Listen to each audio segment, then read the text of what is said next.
4-iyul. Менин жаным качан канааттанат. Сенин мага болгон сүйүүң алардын ичинде болуш үчүн, мен алардын ичинде болушум үчүн. Мен сенин ысымыңды аларга ачып бердим жана ачып бере берем. Жакан 17-бөлүм 26-аят. Эң жагымдуу нерсе жана чексиз, түгөнбөгөн энергия менен түбөлүк кубануу, чексиз рахаттануу кандай экенин элестетиңиз. Муну азыр биз тажрыйбабыздан өткөрө элекпиз. Бул дүйнөдө толук кубанууга жетишибиз үчүн жолубузда 3 нерсе турат. Биринчиси, бул дүйнөдө биздин жүрөгүбүздүн эң терең каалоолорун канааттандырарлык деңгээлде баалуу болгон эч нерсе жок. Экинчиси, бул дүйнөдөгү эң сонун байлыктардан жетиштүү деңгээлде ырахат алууга биздин күчүбүз жетишсиз. Алар биздин жан дүйнөбүздү кандыра албайт. Үчүнчүсү, бул жашоодон алган кубанычыбыздын аягы бар. Бул дүйнөдө эч нерсе түбөлүккө созулбайт.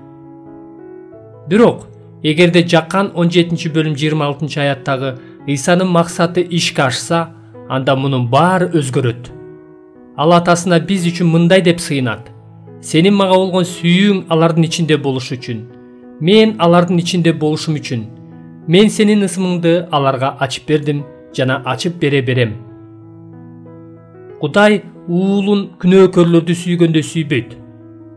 Кудай аны ал чексиз сүйүүгө татыктуу болгондуктан сүйөт. Башкача айтканда, ал Ыйсаны абдан сүйүктүү болгондуктан сүйөт.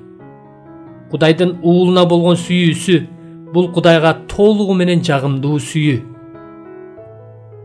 Ыйса Кудайга кандай ырахат тартууласа, бизге да ошондой ырахатты бергиси келет жана биздин ага ээ болушубуз үчүн сыйынат. Эгерде Кудайдын уулундагы кубанычы биздин кубанычыбызга айланса, анда биздин кубанычыбыздын максаты болгон Ыйсанын жекече баалуулугу биз үчүн түгөнгүс болот. Ал эч качан биздин көңүлүбүздү калтырбайт. Биз үчүн кызыксыз же жагымсыз болбойт. Кудай уулунан башка улуу байлык жок. Андан тышкары, Ыйса биздин аны өзүбүздүн байлыгыбыз катары кубана турган жөндөмдүүлүгүбүз, энергиябыз жана каалообуз адамдык алсыздыктар менен чектелбеши үчүн сыйынат. Кудайдын Ыйса менен кубануусу биздин да кубануубузга айланат.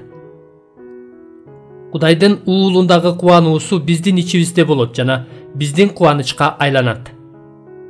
Бул эч качан бүтпөйт, анткени ата да, уул да түбөлүктүү. Алардын бири-бирине болгон сүйүүсү биздин аларга болгон сүйүүбүз болот. Ошондуктан биздин аларга болгон сүйүүбүз да эч качан бүтпөйт.